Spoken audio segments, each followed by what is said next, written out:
Hello प्यारे बच्चों, तो कैसे हैं आप लोग।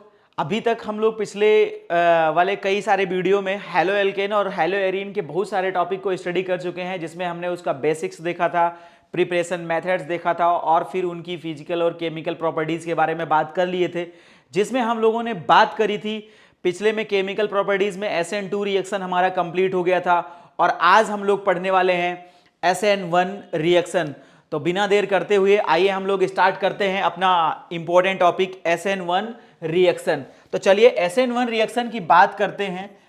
SN1 रिएक्शन, ठीक है ना। SN1 रिएक्शन, यहां पर जो बोर्ड पर लिखा है SN1 रिएक्शन, उसको ध्यान में रखते हुए हम लोग इसका रिप्रेजेंटेशन पहले करते हैं। है क्या वन का मतलब क्या होता है? वन का मतलब होता है यूनिमॉलिक्यूलर। क्या होता है जी? यूनिमॉलिक्यूलर। एन का मतलब क्या होता है? न्यूक्लियोफिलिक। क्या होता है? न्यूक्लियोफिलिक, है ना, न्यूक्लियोफिलिक। अच्छा, एस का मतलब क्या होता है? सब्स्टिट्यूशन होता है। क्या होता है? Unimolecular nucleophilic substitution reaction. तो आइए एक बार ध्यान से सुनते हैं कि जब भी हम बात करते हैं कि यूनिमॉलिक्यूलर सब्स्टिट्यूशन रिएक्शन, तो यूनिमॉलिक्यूलर कैसे मतलब रिएक्शन प्रोड्यूस करेगा। सर हम तो केमिकल काइनेटिक्स में पढ़े हैं कि जब कोई 2 या 2 से ज्यादा मॉलिक्यूल आपस में कोलाइजन करते हैं देन प्रोडक्ट का फॉर्मेशन होता है। आप तो यहां पर ये बता रहे हो कि केवल एक ही मॉलिक्यूल है और वो प्रोडक्ट बना रहा है, वो कैसे बनाएगा? तो प्यारे बच्चों, आप लोगों को सर ने पढ़ाया होगा वहां पर एलिमेंट्री रिएक्शन, और एलिमेंट्री रिएक्शन में मॉलिक्यूलरिटी क्या होती है? जितने मॉलिक्यूल आपस में कंबाइन होते हैं वो उनकी मॉलिक्यूलरिटी हो जाती है।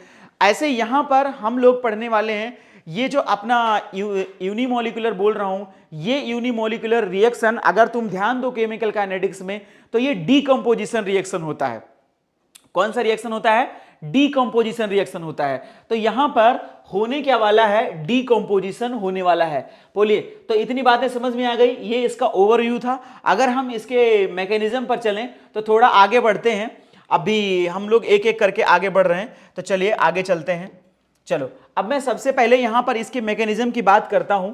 यहां पर मैंने लिया, स्टार्ट करते हैं इसके मैकेनिज्म को। तो मैंने कार्बन लिया और कार्बन से किसको जोड़ दिया है?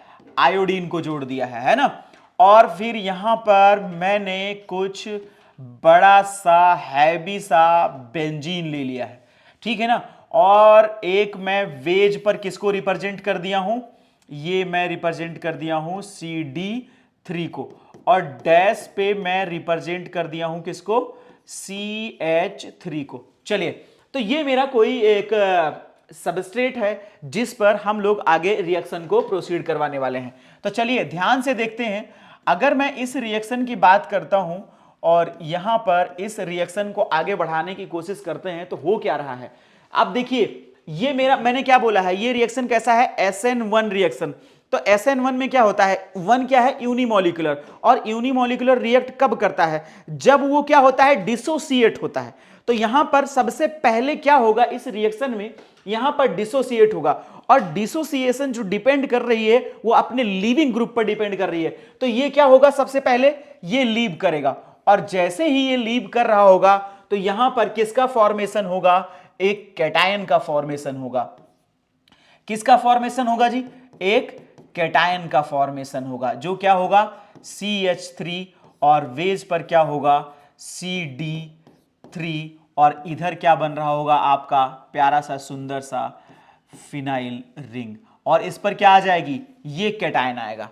अच्छा, अब जैसे ही कैटायन बना, तो कार्बोकैटायन जब भी बने, आपको मैकेनिज्म में मैंने पढ़ाया है, इस कार्बोकैटायन से पूछो कि तेरा पहला काम क्या है। तो जब इससे आप पूछोगे कि इसका पहला काम क्या है, तो कार्बोकैटायन कहीं भी हो तो सबसे पहले उसका काम होता है रीअरेंजमेंट करना। क्या करना? रीअरेंजमेंट करना। तो रीअरेंजमेंट क्यों करता है? क्योंकि वो चाहता है कि ये कार्बोकैटायन इसका इस वाले कार्बोकैटायन से ज्यादा स्टेबल हो। अगर स्टेबिलिटी वो गेन कर रहा होगा तो ये कार्बोकैटायन रीअरेंज होगा, अदरवाइज रीअरेंज नहीं होगा। तो आइए चल के देखते हैं। अगर इस कार्बोकैटायन को मैं यहां भेजूं तो क्या पॉसिबल है? इससे ज्यादा स्टेबिलिटी मिलेगी? बिल्कुल नहीं। अगर मैं इस कार्बन को यहां भेजूं तो क्या उसकी स्टेबिलिटी ज्यादा मिलेगी? जी नहीं। बिल्कुल नहीं। यहां पर अगर पहुंचेंगे, यहां पर पहुंचाएंगे, डबल बॉन्ड पर कार्बोकेटायन अनस्टेबिलिटी की तरफ बढ़ता है, तो यहां पर भी नहीं जाएगा। बात समझ में आ रही है कि नहीं? और भेजेंगे कैसे भाई? यहां पर तो कुछ खाली भी नहीं है, ना तो हाइड्रोजन ना तो CH3, तो ट्रांसफर कैसे करेंगे? तो ये भी काम खत्म हो गया। तो मतलब क्या निकल के आया कि यहां पर कार्बोकेटायन रीअरेंज नहीं हो रहा है। अगर रीअरेंज नहीं हो रहा है तो इससे पूछो तेरा दूसरा काम, तो ये बोलेगा कंबाइन विद न्यूक्लियोफाइल। तो अब इसके लिए मुझे क्या अरेंज करनी पड़ेगी? न्यूक्लियोफाइल। और न्यूक्लियोफाइल अरेंज करने के लिए मेरे पास कुछ ऑप्शन है, आइए देखते हैं। तो मैंने यहां पर एक न्यूक्लियोफाइल लिया है प्यारा सा, और कौन सा लिया है न्यूक्लियोफाइल? H2O। कौन सा न्यूक्लियोफाइल लिया है? H2O। चल क्यों नहीं रहा भाई? कौन सा लिया? H2O। एक और मैंने इसका न्यूक्लियोफाइल ले लिया है, कौन सा? इधर भी क्या ले लिया है? H2O। H2O। चल क्यों नहीं रहा है यार ये व्हाइट कलर? चलो चलिए, तो ये मैंने ले लिया H2O। चलो अब देखो, ये न्यूक्लियोफाइल ले लिया है, एक एक करके चेक करते रहेंगे। यहां पर जो मेरा ये कार्बोकेटायन बना है, ये कार्बोकेटायन के पास एक p ऑर्बिटल वैकेंट होता है, और ये जो मेरा आयोडीन आया है, ये आयोडीन अभी यहीं कहीं पर रुका हुआ है। ये क्यों यहां पर रुका हुआ है? ये जो अपना कार्बन है और आयोडीन, कार्बोकेटायन और आयन माइनस के पास एक इफेक्ट लगता है, कांटेक्ट आयन पेयर। कौन सा? Contact ion pair. ठीक है ना? कांटेक्ट आयन पेयर बोलते हैं, या इसी को बोलते हैं इंटीमेट, क्या बोलते हैं? Intimate pair effect. क्या बोलते हैं? Intimate pair. और इस इंटीमेट पेयर और आयन पेयर की वजह से यहां पर अब देखिए, हमारे पास इस कार्बोकेटायन पर अटैक करने की दो साइटें हैं। एक, जैसे पिछली क्लास में हमने बोला था, एक फ्रंट साइड है। कौन सा साइड है? एक फ्रंट साइड है, और दूसरा कौन सा है? बैक साइड है। कौन सा है? बैक साइड है। तो जैसे हम लोगों ने बात करा था, SN2 रिएक्शन में कौन सा मोस्ट प्रिफरेबल साइड था? बैक साइड था। तो यहां पर अगर हम ध्यान से देखें तो यहां पर होता क्या है कि एक तो फ्रंट साइड से अटैक कर रहा है और एक बैक साइड से अटैक कर रहा है। मैंने आपको एक एग्जांपल दिया था अपने इंडिया के बसों की, जो दो तरफ से डोर होते हैं।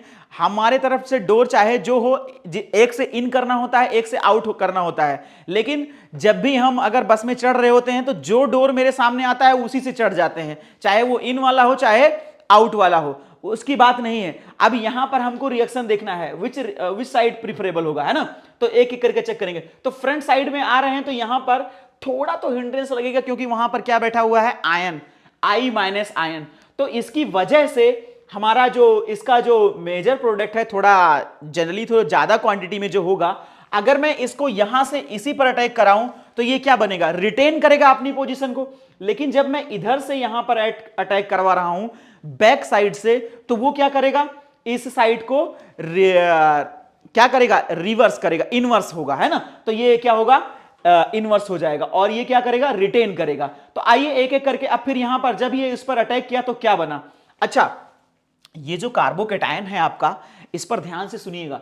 ये कार्बोकेटायन के पास एक p ऑर्बिटल होता है, और p ऑर्बिटल पर कोई भी अगर दोनों p ऑर्बिटल मिलते हैं और एक्सियल ओवरलैपिंग होती है तो सिग्मा बॉन्ड का फॉर्मेशन होता है। ऐसे ही यहां पर मेरे को कंप्लीट करना है। तो चलिए देखते हैं। अब ये मेरे पास एक कार्बोकेटायन है जिस पर कौन अटैक कर रहा है? अपना न्यूक्लियोफाइल। न्यूक्लियोफाइल कौन है मेरा?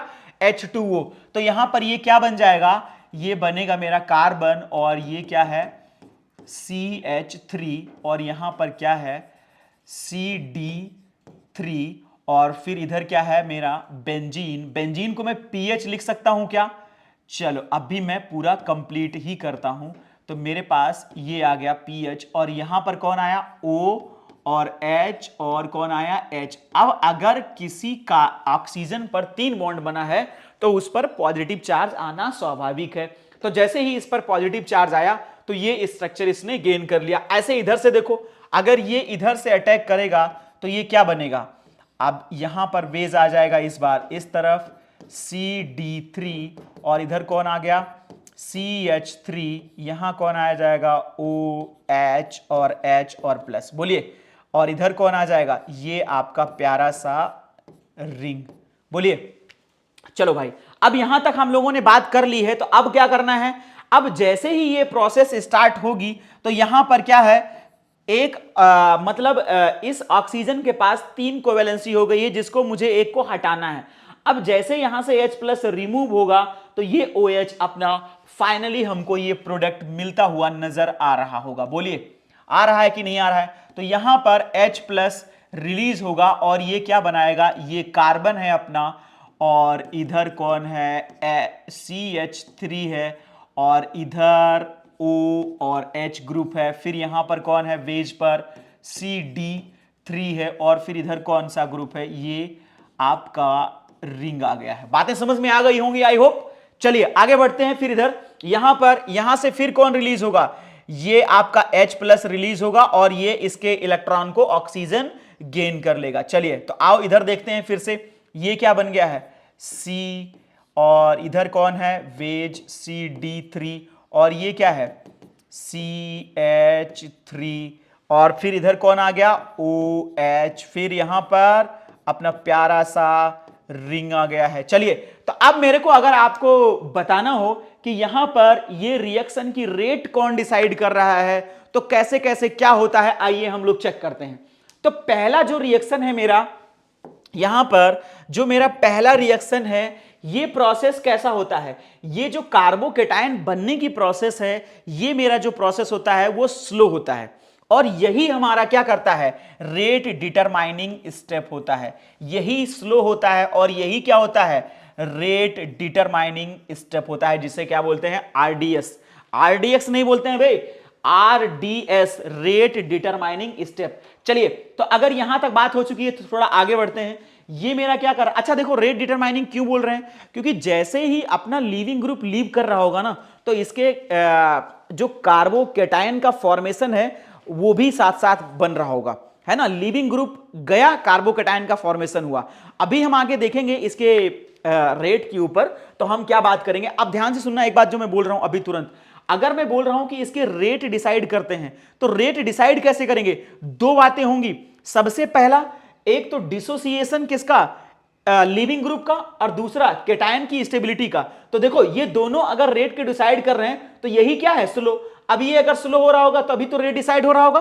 बातें समझ में आई कि नहीं? तो ये सारी बातें अपने ध्यान में रखिएगा, ये इसके मेजर स्टेप है। आ जाइए प्यार से इधर आगे बढ़ते हैं फिर से।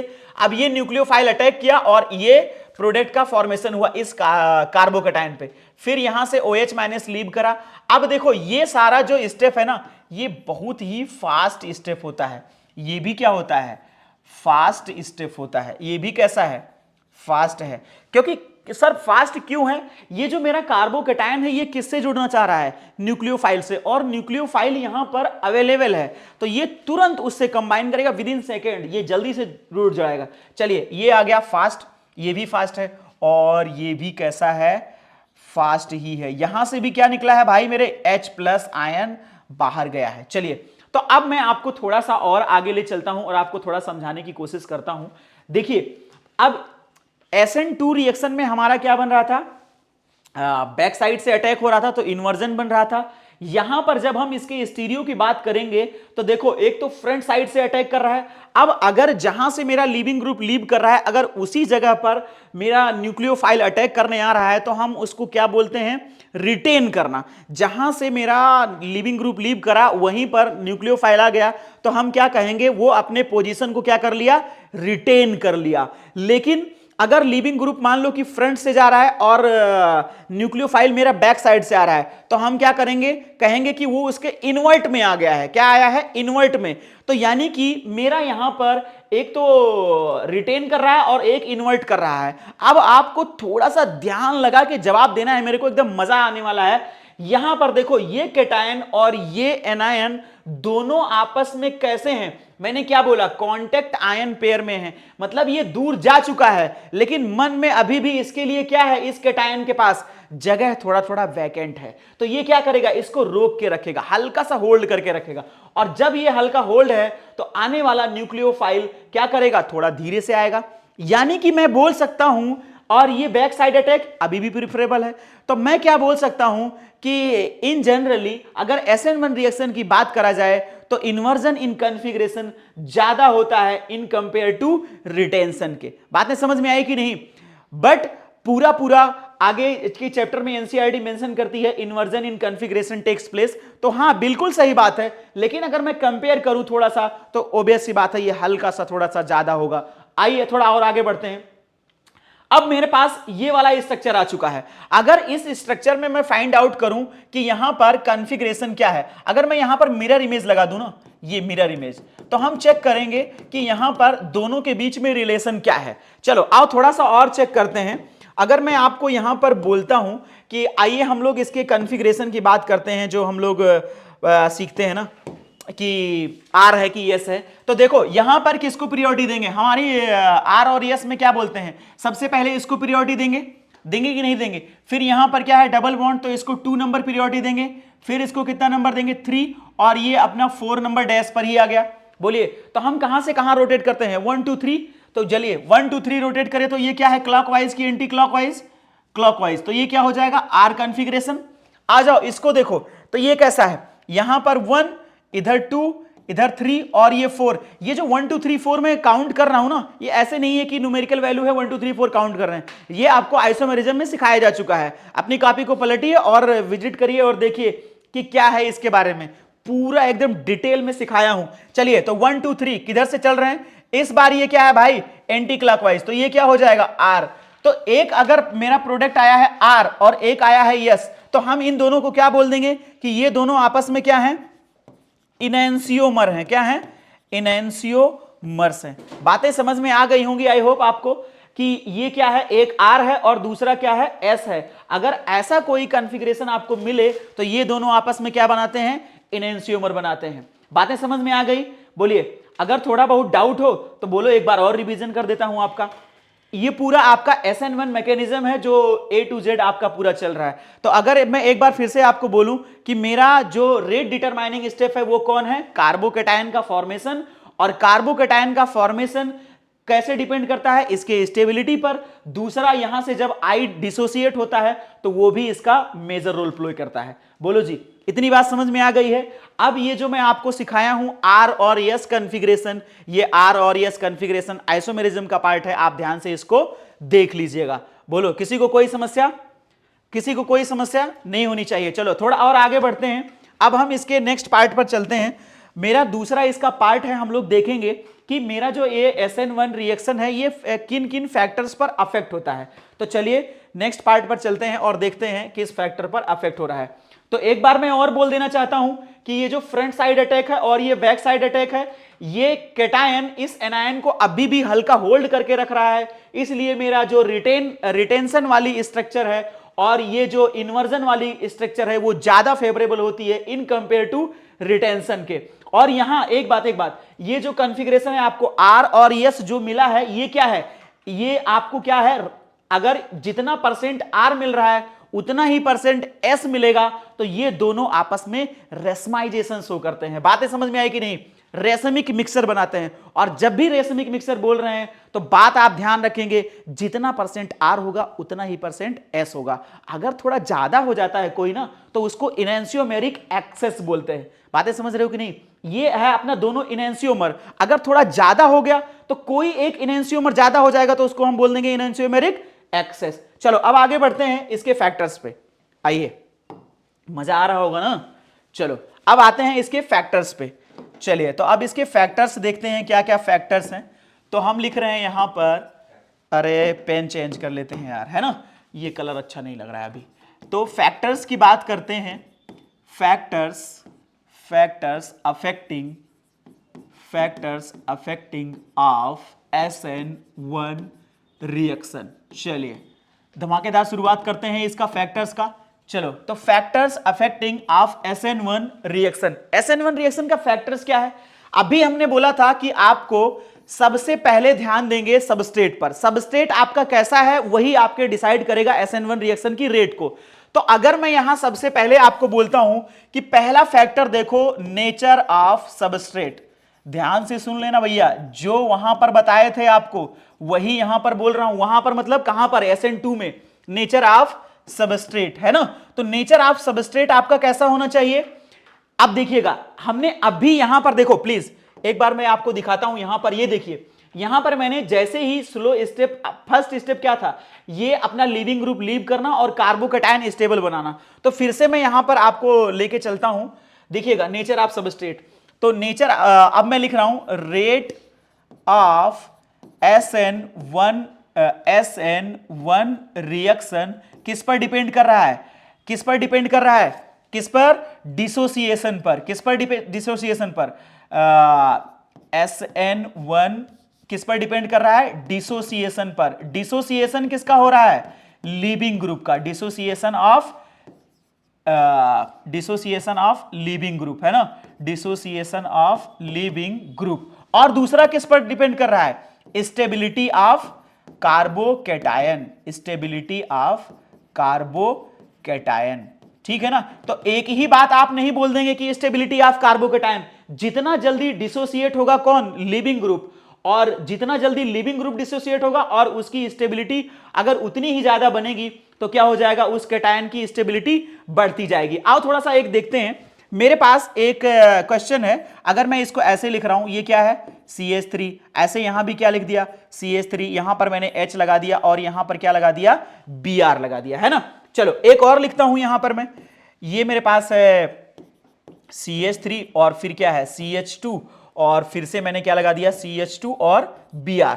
चलिए अब ध्यान से देखते हैं, अगर मान लो कि मेरा पहले ये कैटायन डिसोसिएट हो रहा है, यहां पर ये लीजिए, अगर मैं इसको डिसोसिएट करूं, तो अगर ये डिसोसिएट हो रहा है तो ये क्या बनेगा, ये कैटायन बनेगा। और जो ये मेरा कैटायन बन रहा है ना, वो कितना डिग्री बन रहा है, अरे बोलो ना यार, कितना डिग्री बन रहा है, 2 डिग्री का बन रहा है ना। अब जैसे ही 2 डिग्री का कैटायन बना और यहां पर कैटायन को देखो, इधर आ जाओ, अरे इधर लिख लेते हैं ना, क्या है, जगह है अपने पास, CH3 और दूसरा क्या है CH2, फिर क्या है CH2 और ये क्या बना है, पॉजिटिव चार्ज। अब देखो जब भी आता है ये ऐसा टर्म तो हम ये देखेंगे कि इसके पास कौन सा कार्बोकैटायन ज्यादा स्टेबल है।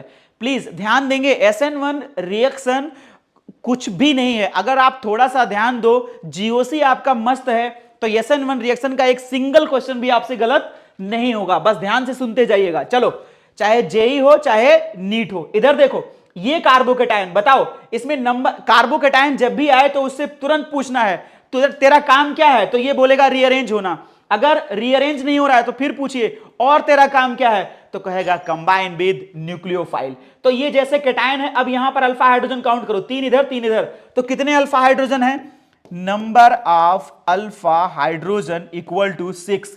यहां पर देखो कितने हैं, number of alpha hydrogen equal to कितना, 2। तो बोलिए विच कौन सा, which carbocation is more stable, तो ये वाला। बातें समझ में आई कि नहीं, तो इसकी स्टेबिलिटी ज्यादा हो जाएगी, तो इसकी स्टेबिलिटी ज्यादा हो गई तो ऑफ कोर्स इसकी रिएक्टिविटी ज्यादा हो जाएगी, रेट ऑफ SN1 रिएक्शन। बोलिए इतनी बातें समझ में आई आपको कि नहीं। चलिए तो थोड़ा और आगे बढ़ते हैं, ये इतना बात आपको कुछ रेफरेंस दिला रहा है कि नहीं। अब चलो इसके बेसिस पर मैं एक स्टेटमेंट लिखता हूं आपको।